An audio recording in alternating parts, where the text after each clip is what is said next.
नमस्कार दोस्तों, मैं हूं राजीव। अपने YouTube चैनल आर के साइंस बॉक्स पर आपका स्वागत करता हूं। दोस्तों, आज हम बहुत ही इंटरेस्टिंग टॉपिक पे बात करने वाले हैं, जो कि फाइलम मोलस्का है।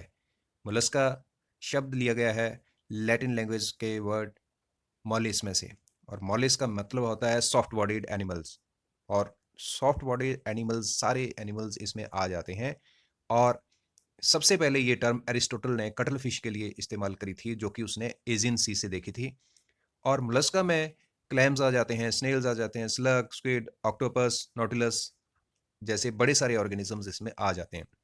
और जिनकी बॉडी जो है वो ट्रिप्लोप्लास्टिक होती है और बायलेटरली सिमेट्रिकल होती है। और एक बहुत ही इंटरेस्टिंग और इम्पॉर्टेंट इन्फॉर्मेशन इसमें ये है कि ये फाइलम आर्थ्रोपोडा के बाद ऐसा फाइलम है जिसमें सबसे ज़्यादा नंबर ऑफ ऑर्गेनिजम्स पाए जाते हैं, और वो नंबर अब तक जो है वो 80,000 के अराउंड है। तो सबसे पहले हम यहाँ पे अगर हम इस वीडियो में देखें तो बॉटम में जनरल कैरेक्टर्स की बात की गई है। तो वन बाई वन हम ये डिस्कस करेंगे। ये डाइवर्स हैबिटेट में पाए जाते हैं। ये ऑर्गेनिज्म जो है वो कुछ टेरेस्टेरियल मोड ऑफ लाइफ होता है, कईयों का एक्वेटिक होता है, कईयों का दोनों ही होता है। तो इनमें बहुत ज़्यादा डाइवर्सिटी है हैबिटेट के मामले में। इनका टिश्यू लेवल ऑफ ऑर्गेनाइजेशन होता है बॉडी का, और ट्रिप्लोब्लास्टिक होते हैं, सिलोमेट होते हैं, और इनकी बॉडी जो है वो अनसेगमेंटेड होती है। मतलब कोई सेगमेंटेशन इनकी बॉडी में नहीं होती, एक्सेप्ट मोनोप्लेकोफोरा में। अगर हम यहाँ पे ऊपर देखें तो मोनोप्लेकोफोरा जिसका एग्जांपल है न्योपेलिना, तो ये कनेक्टिंग लिंक भी है जो आर्थ्रोपॉड्स और मोलस्क के बीच में। तो इनकी बॉडी जो है वो सेगमेंटेड होती है, बाकी जितने भी मोलस्क होते हैं उनकी बॉडी जो है वो अनसेगमेंटेड है। बॉडी की बात करें तो बॉडी जो है वो डिविजिबल है तीन सेगमेंट, तीन रीजन्स में। पहला है हेड, दूसरा मेंटल, और फिर फुट, और बाकी है इनका बिसरल मास।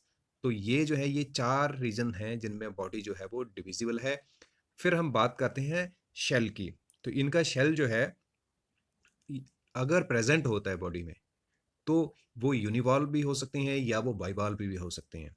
और ये एक्सोस्केलेटन का काम करते हैं, मतलब बॉडी को बाहर से ढकते हैं, और कुछ में वो इंटरनली भी प्रेजेंट हो सकते हैं।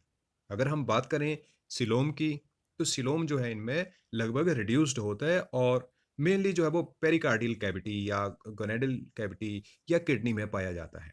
अगर हम डाइजेस्टिव सिस्टम की बात करें, तो डाइजेस्टिव सिस्टम इनका कंप्लीट होता है, और उसमें डाइजेस्टिव ग्लैंड हो सकते हैं, उसमें लिवर या हेपेटोपेनक्रियाज जिसको कहते हैं वो हो सकता है।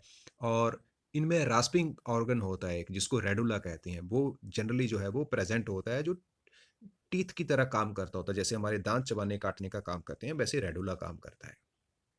अगर हम सर्कुलेटरी सिस्टम की बात करें, तो सर्कुलेटरी सिस्टम इनमें क्लोज्ड टाइप का होता है, और ये साइनसेस में एम्प्टी होता है, वहाँ अपनी सप्लाई छोड़ता है।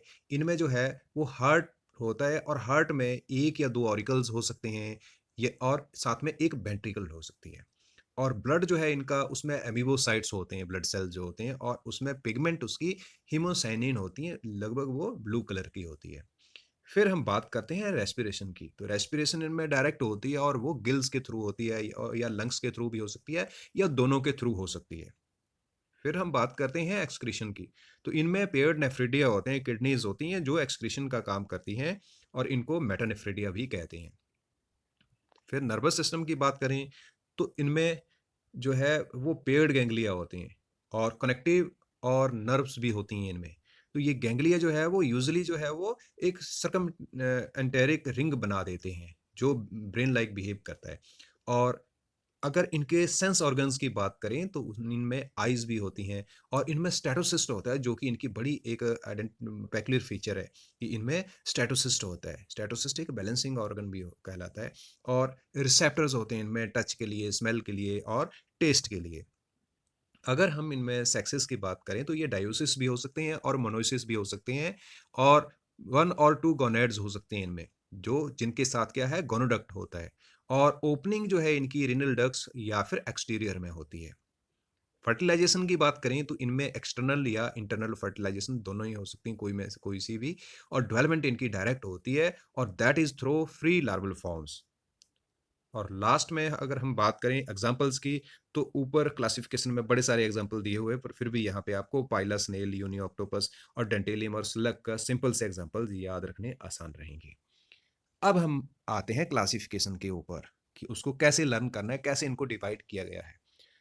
तो सबसे पहले मोलस्का को जो है वो क्लासेस में डिवाइड किया हुआ है। और कितने क्लासेस हैं इसके मिला के? 6 क्लासेस हैं। सबसे पहली क्लास जो है वो मोनोप्लेकोफोरा है। सेकंड एम्फीन्यूरा है। थर्ड क्लास है स्कैफोपोडा। फोर्थ है गैस्ट्रोपोडा। फिफ्थ है प्लेकीपोडा। और सिक्स्थ क्लास है सिफेलोपोडा। तो फर्स्ट क्लास उसमें एक ही जीनस आती है, उसको फर्दर यहाँ पे ऑर्डर नहीं दिया गया कोई भी। और उसमें न्योपिलिना आता है, और मैंने पहले ही बताया कि ये कनेक्टिंग लिंक का काम करता है। इसमें सेगमेंटेशन होती है बॉडी की, बाकियों में किसी में नहीं होती बॉडी की सेगमेंटेशन एग्जिबिट। फिर हम बात करते हैं एम्फिन्यूरा की। तो ये क्लास जो है फर्दर डिवाइडेड है टू सब क्लासेस में, ए प्लेकोफोरा और पॉलीप्लेकोफोरा। ए प्लेकोफोरा में ऑर्डर कोई नहीं है यहाँ पे, चिटोडर्मा एग्जाम्पल है इसका। और पॉलीप्लेकोफोरा के दो ऑर्डर्स हैं, एक लेपिडोप्लूरिना और दूसरा है चिटोडिना। तो लेपिडोप्लूरिना में लेपिडोप्लूरियस आता है और चिटोडिना में चिटोन आता है। और अगर हम बात करें स्कैफोपोडा की, तो स्कैफोपोडा में भी फर्दर जो है वो कोई ऑर्डर फर्दर क्लासिफिकेशन नहीं दिखाया गया यहाँ पे, और वो जो जरूरी भी नहीं है। तो इसमें डेंटेलियम आता है, इसको एलिफेंट टस्क सेल भी कहते हैं। हाथी के दांत की तरह इसकी शेप होती है, और ये बिल्कुल लेफ्ट साइड में दिखाया गया है, ये मिर्ची की तरह जो दिख रहा है ये रेड कलर में, ये डेंटेलियम है। एलिफेंट टस्क सेल भी कहते हैं इसको। तो ये बहुत इंपॉर्टेंट एग्जाम्पल है ये, और ये स्कैफोपोडा में आता है। गैस्ट्रोपोडा की बात करें तो इसको फर्दर जो है वो 3 सब क्लासेस में डिवाइड किया हुआ है, प्रोसोब्रेंकिया, ओपिस्थोब्रेंकिया और पल्मोनेटा।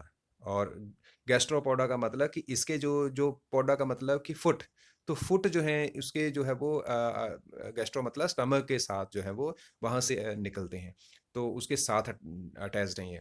और प्रोसोब्रेंकिया के फर्दर 3 ऑर्डर्स हैं, दैट इज आर्कियोगैस्ट्रोपोडा और मीजोगैस्ट्रोपोडा और न्यूगैस्ट्रोपोडा। तो आर्कियोगैस्ट्रोपोडा के एग्जांपल हैं पैटेला, जो लिम्पेट्स हैं वो एग्जांपल हैं इसके।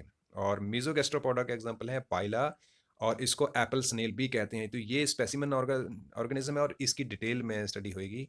और साइप्रिया है। और उसके बाद थर्ड ऑर्डर है न्यू गैस्ट्रोपोडा, जिसमें ओलिवा एग्जांपल है इसका। फिर हम सब क्लास ऑफिस्टोब्रेंकिया की बात करें तो उसमें फर्दर 4 ऑर्डर्स हैं। और एनस्पीडिया सेकंड ऑर्डर है, टेरोपोडा, और थर्ड एग्जांपल है सेकोग्लोसा, और फोर्थ एग्जांपल है न्यूडीब्रेंकिया। तो फर्स्ट ऑर्डर में एप्लाइसिया आता है, एनास्पीडिया में एप्लाइसिया आता है, इनको सी हेयर भी कहते हैं, सी समुद्र के खरगोश। और सेकंड एग्जांपल जो ऑर्डर है उसमें क्लाइयोना आता है, और करोला, ये बहुत इंपॉर्टेंट है ये। और थर्ड एग्जांपल है सैकोग्लोसा, उसमें ऑक्सिनो आ जाता है। और फोर्थ ऑर्डर है न्यूडीब्रेंकिया, और इसमें डोरिस आ जाता है। अगर हम थर्ड सब क्लास की बात करें तो दैट इज पल्मोनेटा। और पल्मोनेटा में जो है वो बेसोमोटोफोरा आ जाता है, और इसके एग्जाम्पल हैं लिमनिया और प्लेनोर्बिस। और सेकंड ऑर्डर है स्टाइलोमेटाफोरा, और इसके एग्जाम्पल हैं हेलिक्स, जो लैंड स्नेल जो आम बरसात में हमें दिखाई देती है, वो वाली स्नेल जिसको हेलिक्स कहा जाता है, सबसे ऊपर टॉप पे बनाई हुई है राइट साइड में। और लाइमेक्स जिसको स्लग कहते हैं, बॉटम में ग्रीन कलर में राइट साइड में बनाई हुई है, दैट इज लाइमेक्स जिसको स्लग कहते हैं। तो ये दोनों ही बहुत इंपॉर्टेंट हैं, ये इकोनॉमिकली भी, क्योंकि ये पेस्ट का एज पेस्ट भी काम करते हैं, और ये एज ए होस्ट भी काम करते हैं, जो स्प्रेड करते होते हैं डिजीजेज को, स्लग जो है। तो फिर हम सेकेंड लास्ट जो है वो क्लास की बात करते हैं, और दैट इज प्लैकीपोडा। और प्लैकीपोडा के फर्दर जो है वो 3 ऑर्डर्स हैं, प्रोटोब्रेंकिया, फिलीब्रेंकिया और यू यूले ब्रेंकिया और यूलेमेली ब्रेंकिया। तो ये 3 एग्जांपल हैं, प्रोटोब्रेंकिया का नुकुला आ जाता है एग्जांपल, और फिलीब्रेंकिया का ऑस्ट्रिया आ जाता है, माइटिलस आ जाता है, पैक्टन आ जाता है। तो ये मसल्स स्कैलप आ जाते हैं इसके एग्जांपल। और यू लेमेली ब्रेंकिया के एग्जांपल जो है वो टेरेडो, यूनियो और एनोडोंटा आ जाता है। तो यूनियो जो है वो एक टाइप ऑर्गेनिज्म है, इसकी स्टडी डिटेल में करी जाती है, तो ये बहुत इंपॉर्टेंट है, जो कि प्लेकीपोडा में आता है। और सबसे लास्ट वाला एग्जांपल है क्लास हमारे पास सिफेलोपोडा। सिफेलो का मतलब होता है दैट इज विद थोरेक्स और चेस्ट। तो इनके जो पौडा जो फुट है जो वो चेस्ट के क्लोज होते हैं। और इसके 2 सब क्लासेस हैं, नोटिलोइडिया और सेकंड है सिलोइडिया। तो नोटिलोइडिया में नोटिलस आ जाता है, और सिलोइडिया में जो है वो फर्दर 2 ऑर्डर्स हैं, डेकापोडा और ऑक्टोपोडा। डेकापोडा लॉलिगो और सेपिया, जिनको स्किड्स कहते हैं या कटल फिश कहते हैं, बहुत इंपॉर्टेंट हैं ये, इकोनॉमिकली भी बहुत इंपॉर्टेंट है। और स्क्विड जो है वो ब्लू इंक की तरह अपने डिफेंस में एक जेट छोड़ते हैं और फिर भाग जाते हैं। तो इनके बारे में भी थोड़ा सा हम जानेंगे। और ऑक्टोपोडिया का जो है वो एग्जांपल है ऑक्टोपस, जो बहुत इंपॉर्टेंट है ये। और इसके जो है वो 8 जो है वो आर्म्स होती हैं, उसकी वजह से ये जाना जाता है। और इसको डेविल फिश भी कहा जाता है। फिश नहीं होता, ये मोलस्क होता है। और ये बहुत ही भयानक होता है, बड़े सारे चीज़ों को ये खा जाता है एकदम से। तो इसी के साथ हम एक बार फिर से रिवाइव कर लेते हैं एक बार कि 6 क्लासेस हैं: मोनोप्लेकोफोरा, एम्फिन्यूरा, स्कैफोपोडा, गैस्ट्रोपोडा, प्लेकिपोडा और सिफेलोपोडा। इनमें फर्दर ऑर्डर्स हैं। और इन ऑर्डर्स में जो एग्जाम्पल दिए गए हैं वो बहुत इंपॉर्टेंट है। तो ये छोटा सा पोर्शन है, इसमें बड़ी आसानी से इसको लर्न करा जा सकता है। इसी के साथ हम आज की इन्फॉर्मेशन यहीं समाप्त करते हैं। मिलते हैं नेक्स्ट वीडियो में। धन्यवाद।